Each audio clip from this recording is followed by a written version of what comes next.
수없이 모여든 사람들이 일제히 한 곳을 바라보며 연신 사진기를 들이대고 있습니다. 이곳은 바로 독일의 자랑 아우토반의 교량을 폭파하는 충격적인 현장입니다. 1년에도 수십 건씩 발생하는 대형 사고들, 수백 대의 차량이 엉켜버린 사고 현장에서 독일 국민들은 이성을 잃고 맙니다. 독일의 자랑에서 독일의 골칫거리로 전락해버린 아우토반 때문에 독일 정부에 비상이 걸렸습니다. 그리고 그들이 연구 대상으로 선택한 한 나라가 있습니다. 바로 대한민국입니다. 5, 60년대 가난했던 우리나라가 이제는 교통 선진국 독일에게 기술을 전수해주는 상황이 펼쳐지고 있습니다. 도대체 한국의 교통 시스템에 무엇이 있길래 독일 전문가가 이토록 충격에 빠졌을까요? 지금 바로 확인하세요. 저는 독일 교통연구원의 수석 연구원 한스 밀러입니다.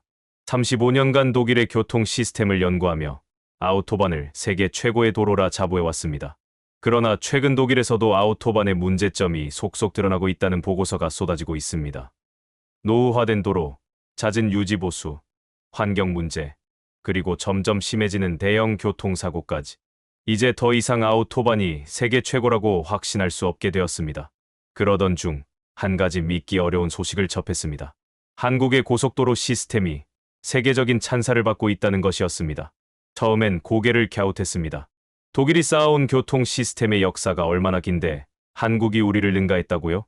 60년대만 해도 비포장 도로가 대부분이었던 나라가 어떻게 세계 최고 수준의 도로 시스템을 구축했다는 것인지 의심이 들었습니다. 하지만 여러 국제 보고서에서 한국의 교통 혁신을 강조하는 내용을 읽을수록 저도 모르게 궁금증이 생기기 시작했습니다.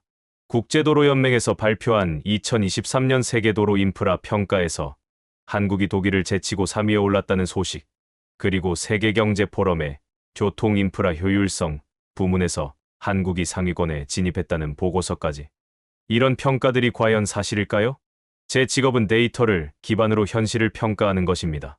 저는 직접 한국으로 향하기로 결심했습니다. 과연 한국의 고속도로가 정말 독일보다 뛰어난 것인지 아니면 과장된 평가인지 직접 확인해 보고 싶었습니다. 출국 전 저는 확신했습니다. 아무리 발전했다 하더라도 한국이 독일의 전통적인 교통 기술을 뛰어넘는 것은 불가능할 것이라고 말입니다. 한국은 불과 60년 전만 해도 전쟁의 폐허 속에 있었던 나라입니다. 제가 대학에서 교통공학을 배울 때만 해도 한국은 개발도상국의 사례로 언급되었을 뿐입니다. 그런 나라가 어떻게 세계 최고 수준의 교통 인프라를 구축했다는 것인지 저는 반신반의하며 비행기에 올랐습니다. 한국으로 떠나기 전 저는 독일 교통부의 동료들에게 제 여정을 알렸습니다. 그들의 반응은 대부분 비웃음이었습니다. 한스, 자네가 돌아오면 아우토반이 여전히 최고라는 것을 증명해 주게. 이런 말들을 들으며 저는 한국행 비행기에 몸을 실었습니다. 11시간의 긴 비행 끝에 인천국제공항에 도착했을 때 저는 이미 지쳐 있었습니다. 하지만 그 순간부터 제 예상은 하나둘씩 깨지기 시작했습니다. 인천국제공항에서의 입국 절차부터 제가 탑승한 공항철도, 그리고 서울의 도로와 교통 흐름까지. 모든 것이 제가 알고 있던 시스템과는 차원이 달랐습니다. 이제부터 제가 한국에서 경험한 놀라운 교통 시스템에 대해 솔직하게 말씀드리겠습니다.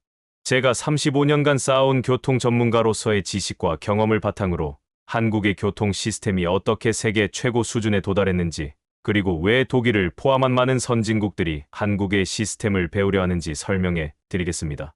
이 이야기는 단순한 찬사가 아닌 엄격한 기준과 객관적인 평가를 통해 얻은 결론입니다. 부디 끝까지 경청해 주시기 바랍니다. 제가 인천국제공항에 도착했을 때의 첫 느낌을 아직도 생생히 기억합니다. 독일의 프랑크푸르트 공항도 세계적인 공항이라 자부하지만 인천공항의 효율성과 첨단 시스템은 그야말로 충격적이었습니다. 특히 자동 입국 심사대에서 여권을 스캔하고 지문을 인식하는 과정이 불과 15초 만에 완료되었습니다. 프랑크푸르트에서는 평균 5분 이상 걸리는 과정입니다. 입국장을 빠져나와 공항철도로 향하는 길에 또 한 번 놀랐습니다.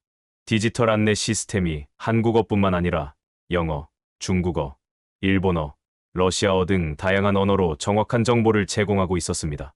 독일의 공항에서도 찾아보기 힘든 수준의 다국어 서비스였습니다. 공항철도는 정확히 예정된 시간에 도착했고 열차 내부는 놀라울 정도로 깨끗했습니다.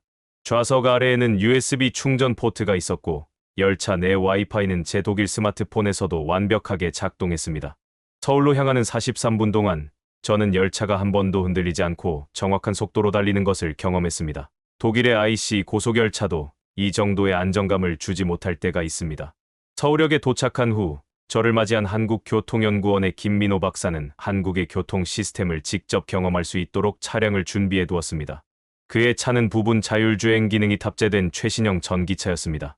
차에 탑승하자 김 박사는 자율주행 보조 시스템을 활성화했고 차량이 앞차와의 거리를 자동으로 조절하며 차선을 유지하는 모습을 보여주었습니다.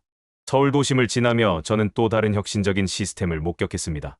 신호등이 교통량에 따라 실시간으로 주기를 조절하고 있었던 것입니다.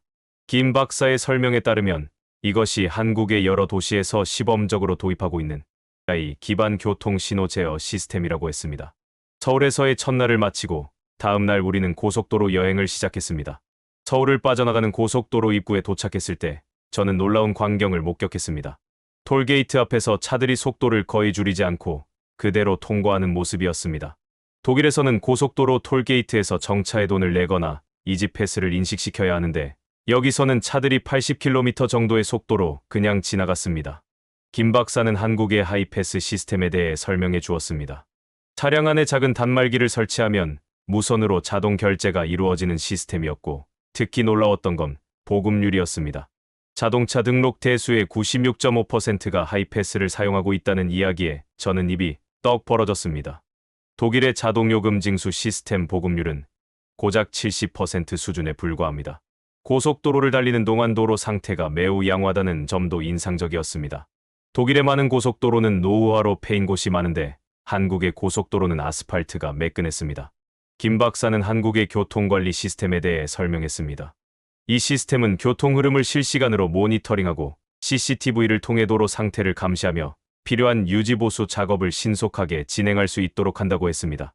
도로 위 전광판에는 실시간 교통 정보가 표시되고 있었습니다. 김 박사의 설명에 따르면 이 정보는 지속적으로 업데이트되어 운전자들이 교통 상황에 맞게 경로를 조정할 수 있도록 도와준다고 했습니다. 독일에서도 비슷한 시스템이 있지만 이렇게 세밀하고 정확한 정보를 제공하는 경우는 드물다는 생각이 들었습니다. 특히 인상적이었던 것은 한국의 고속도로가 지형적 제약을 극복하기 위해 얼마나 많은 터널과 교량을 건설했는지였습니다. 산악 지형이 많은 한국에서 이렇게 효율적인 도로망을 구축했다는 것은 정말 놀라운 성과입니다. 독일은 비교적 평탄한 지형의 도로를 건설했지만 한국은 훨씬 더 어려운 조건에서 세계적 수준의 도로 시스템을 만들어냈습니다. 한국의 교통 시스템은 기술적 우수성뿐만 아니라 효율성과 편의성 측면에서도 세계 최고 수준이라는 것을 첫날부터 실감했습니다. 지금까지 말씀드린 내용을 돌아보면 인천공항에서 서울까지의 여정에서 이미 한국의 교통 시스템이 얼마나 발전했는지 느낄 수 있었습니다. 독일의 아우토반은 세계 최초의 고속도로 시스템으로 알려져 있습니다. 1932년 쾰른과 본 사이에 첫 구간이 개통된 이후 아우토반은 독일 산업의 상징이자 자부심이 되었습니다. 그러나 통행료 징수 시스템에 있어서는 한국의 하이패스가 독일의 시스템을 훨씬 앞서고 있다는 사실을 인정하지 않을 수 없었습니다. 일본의 ETC 시스템도 90% 정도의 보급률을 보이고 있지만 한국의 하이패스에는 미치지 못합니다. 김 박사는 하이패스의 성공 비결에 대해 설명해 주었습니다. 첫째, 정부의 강력한 지원과 인센티브 정책이 있었습니다. 하이패스 이용 시 통행료 할인을 제공하고 단말기 보급 비용을 지원하는 등의 정책이 효과적이었습니다. 둘째, 한국인들의 새로운 기술에 대한 높은 수용성이 큰 역할을 했습니다. 셋째, 하이패스 시스템 자체의 안정성과 편의성이 사용자들을 만족시켰습니다. 다차로 하이패스는 차량이 어느 차로로 진입하든 자동으로 요금이 징수되는 시스템으로 기존 하이패스보다 더 원활한 교통 흐름을 가능하게 합니다. GPS 기반 요금 징수 시스템은 더욱 혁신적입니다.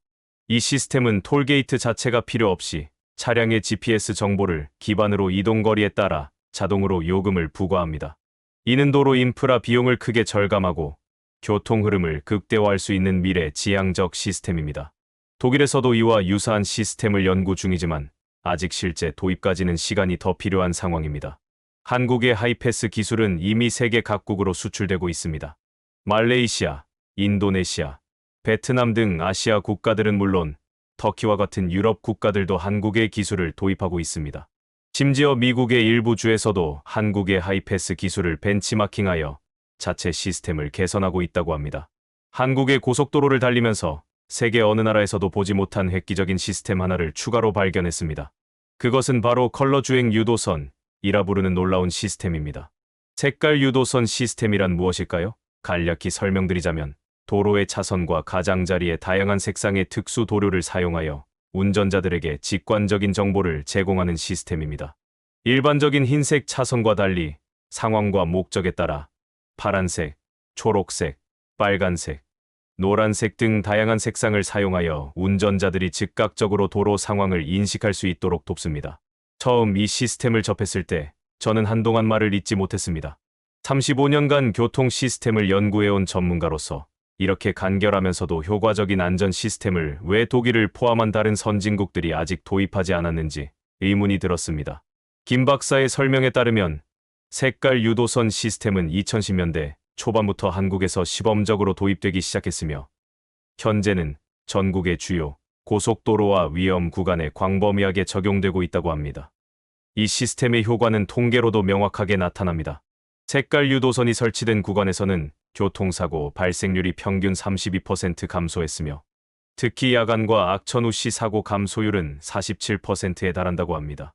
제가 직접 주행하며 확인한 결과 색깔 유도선은 도로 상황에 맞춰 다양하게 활용되고 있었습니다.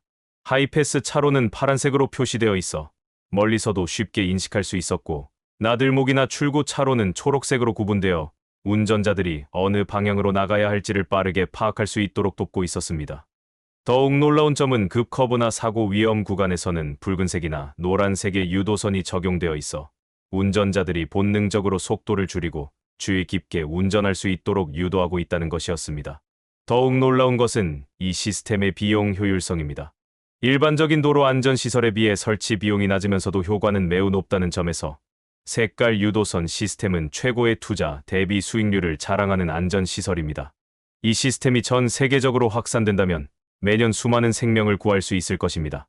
심지어 교통 선진국으로 알려진 스웨덴에서도 한국의 색깔 유도선 시스템을 벤치마킹하여 자국의 도로 안전성을 높이기 위한 프로젝트를 진행 중이라고 합니다. 앞서 말씀드린 색깔 유도선 시스템도 충분히 인상적이었지만 이제부터 소개해드릴 한국의 고속도로 휴게소는 저에게 또 다른 차원의 충격을 안겨주었습니다. 세계 각국의 고속도로 휴게소를 비교해보면 한국의 휴게소는 그야말로 휴게소의 혁명이라고 할 수 있습니다.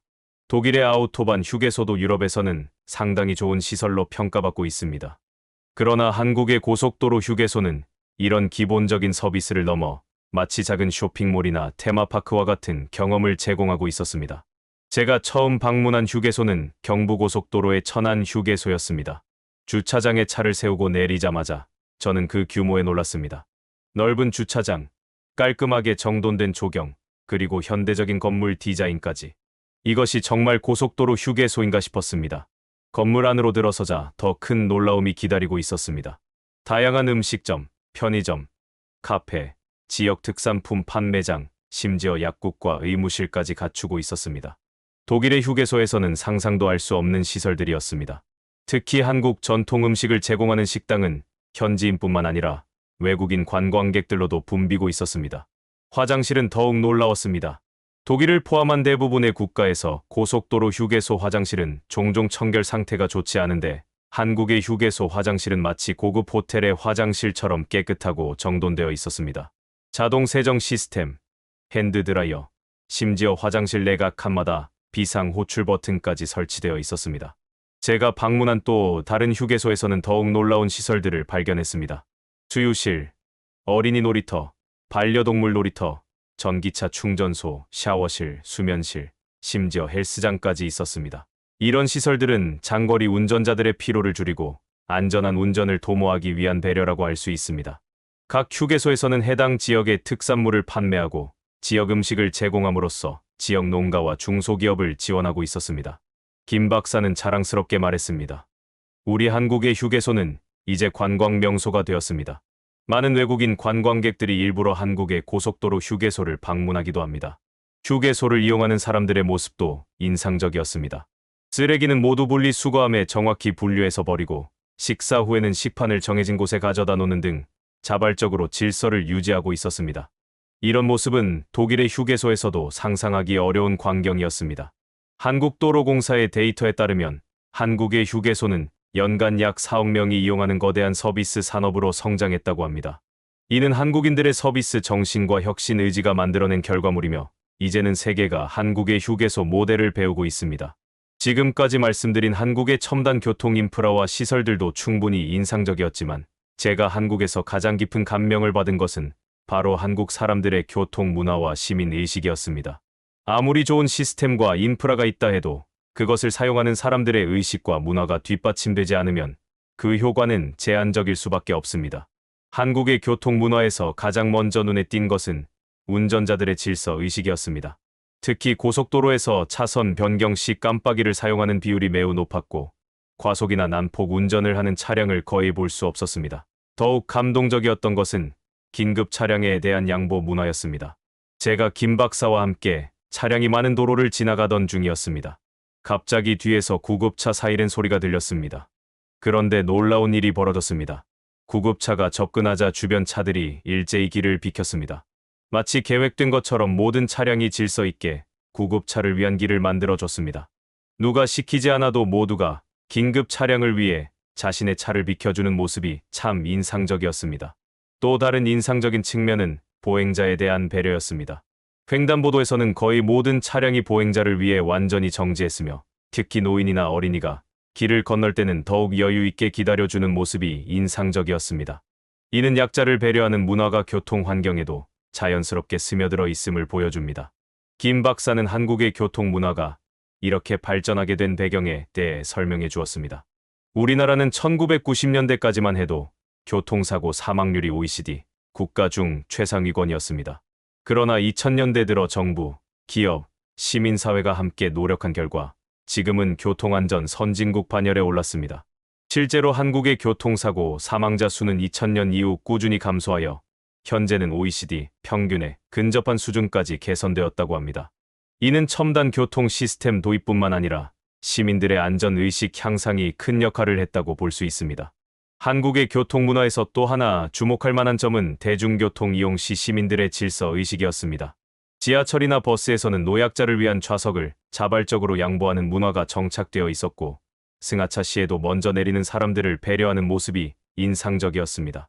특히 놀라웠던 것은 한국의 교통 시스템이 사람 중심으로 설계되어 있다는 점이었습니다. 김 박사는 이에 대해 다음과 같이 설명했습니다. 우리 한국의 교통 철학은 차량 중심에서 사람 중심으로 변화해왔습니다. 이러한 철학은 실제 도로 설계에도 반영되어 있었습니다. 보행자 전용 구역, 자전거 도로, 장애인을 위한 편의 시설 등이 체계적으로 구축되어 있었고 특히 어린이 보호구역에서는 강화된 안전시설과 함께 운전자들의 자발적인 속도 감소가 이루어지고 있었습니다. 한국의 교통 문화는 기술적 혁신과 시민의식의 조화가 만들어낸 결과물입니다. 첨단 시스템도 중요하지만 그것을 올바르게 활용하는 사람들의 의식이 더욱 중요하다는 사실을 한국에서 배웠습니다. 이제 독일을 포함한 많은 나라들이 한국의 교통 문화를 배우기 위해 노력하고 있습니다. 한국의 교통 문화가 세계를 변화시키고 있다는 증거는 여러 국제기구의 보고서에서도 찾아볼 수 있습니다. 세계보건기구의 글로벌 교통안전 보고서에서는 한국의 교통안전 개선 사례를 모범 사례로 소개하고 있으며 세계은행에서도 개발도상국의 교통안전 증진을 위한 모델로 한국의 사례를 권장하고 있습니다. 이제 저는 독일로 돌아가 한국에서 배운 교훈을 제 조국에 전파할 계획입니다. 한국의 교통 시스템과 문화에서 배울 점이 너무나 많았기 때문입니다. 특히 사람 중심의 철학, 시민 참여형 안전 문화, 그리고 첨단 기술과 인간의 조화는 독일이 앞으로 나아가야 할 방향을 제시해 주었습니다. 지금까지 제가 한국에서 경험한 놀라운 교통 시스템과 문화에 대해 말씀드렸습니다. 이제 독일로 돌아가는 비행기에 오르며 저는 제 사고방식이 완전히 달라졌다는 것을 인정하지 않을 수 없습니다. 독일로 돌아간 후 저는 즉시 우리 연구원의 동료들을 소집하여 한국에서의 경험을 공유했습니다. 처음에는 많은 이들이 의아해했지만 제가 촬영한 영상과 수집한 데이터를 보여주자 그들도 한국의 교통 시스템이 얼마나 발전했는지 인정할 수밖에 없었습니다. 불과 60년 전만 해도 전쟁의 폐허 속에 있던 나라가 이제는 세계 최고의 교통 기술과 문화를 가진 나라로 인정받게 된 것입니다. 더욱 중요한 것은 한국의 교통 기술이 이제 주요 수출 산업으로 성장하고 있다는 점입니다.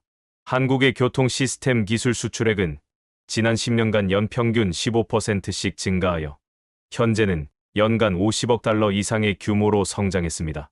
한국의 교통 시스템 성공 비결은 무엇일까요? 제가 분석한 바로는 첫째, 정부의 장기적이고 일관된 정책 지원이 있었습니다. 둘째, 기업들의 끊임없는 기술 혁신과 투자가 있었습니다.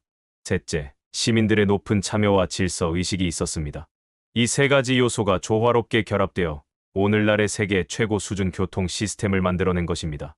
특히 주목할 만한 것은 한국이 자국의 지리적, 문화적 특성을 고려한 독창적인 솔루션을 개발했다는 점입니다. 산악 지형이 많은 한국은 터널과 교량 건설 기술을 발전시켰고 인구 밀도가 높은 도시 환경에 맞는 효율적인 대중교통 시스템을 구축했습니다. 또한 IT 강국으로서의 강점을 살려 첨단 교통관리 시스템을 개발했습니다. 이러한 한국만의 독창적인 접근법이 세계 각국의 관심을 끌고 있는 것입니다. 한국의 교통 시스템이 세계의 표준이 되어가는 현상은 더 큰 의미를 갖습니다. 그것은 바로 글로벌 교통 패러다임의 변화입니다. 과거에는 서구 선진국들이 교통 시스템의 모델을 제시하고 다른 나라들이 이를 따라가는 구조였습니다. 그러나 이제는 한국과 같은 신흥 강국들이 더 혁신적이고 효율적인 모델을 제시하며 전통적인 선진국들이 이를 배우는 새로운 흐름이 형성되고 있습니다. 저는 이제 한국의 교통 시스템을 독일에 적극적으로 도입하기 위한 프로젝트를 주도하고 있습니다. 미래의 교통 시스템은 어떤 모습일까요? 저는 한국에서 그 해답을 보았습니다. 한국은 이미 이러한 미래 지향적 교통 시스템을 구축하고 있으며 앞으로 더 많은 나라들이 한국의 모델을 따라갈 것입니다. 독일인으로서 이런 말씀을 드리는 것이 쉽지는 않지만 사실을 인정해야 합니다. 한국의 교통 시스템은 이미 많은 면에서 독일을 앞서고 있으며 세계 최고 수준에 도달했습니다. 이제 우리 독일을 포함한 전통적인 교통 선진국들은 겸손한 마음으로 한국에서 배워야 할 때가 왔습니다. 마지막으로 저는 한국의 모든 교통 관계자들과 시민들에게 깊은 존경과 감사의 마음을 전하고 싶습니다.